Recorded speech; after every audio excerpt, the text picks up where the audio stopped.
শুক্রবার সকাল থেকে দীঘার জগন্নাথ ধামের মহাপ্রসাদ পৌঁছে যাচ্ছে সাধারণ মানুষের কাছে। পূর্ব বর্ধমানের বিভিন্ন এলাকায় রেশন ডিলাররা দুয়ারে রেশন প্রকল্পের মাধ্যমে প্যাকেটে মহাপ্রসাদ বিতরণ করছেন। প্রতিটি প্যাকেটে আছে একটি করে গজা, প্যাড়া ও ধামের খোয়া ক্ষীরের প্রসাদ। শুক্রবার পূর্ব বর্ধমানের ভাতার ও আউশগ্রামের বিভিন্ন রেশন ডিলারদের মাধ্যমে মহাপ্রসাদ বিতরণ করা শুরু হয়। উৎসাহী মানুষজন লাইন দিয়ে প্রসাদ নিচ্ছেন।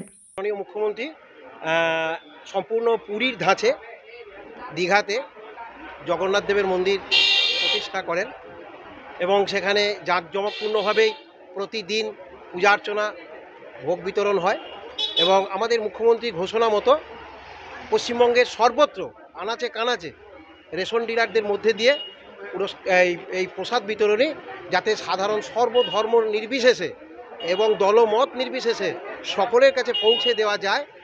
আমাদের দীঘা জগন্নাথ দেবের মন্দিরের প্রসাদ তারই অংশ হিসাবে আমাদের বিল্লগ্রাম পঞ্চায়েত এবং বিল্লগ্রাম আমাদের সমবায়ের মাধ্যমে পুরো এই প্রসাদ বিতরণী চলছে। পুরী ধাঁচেই আমাদের দীঘার জগন্নাথ দেবের প্রসাদ বিতরণ হচ্ছে।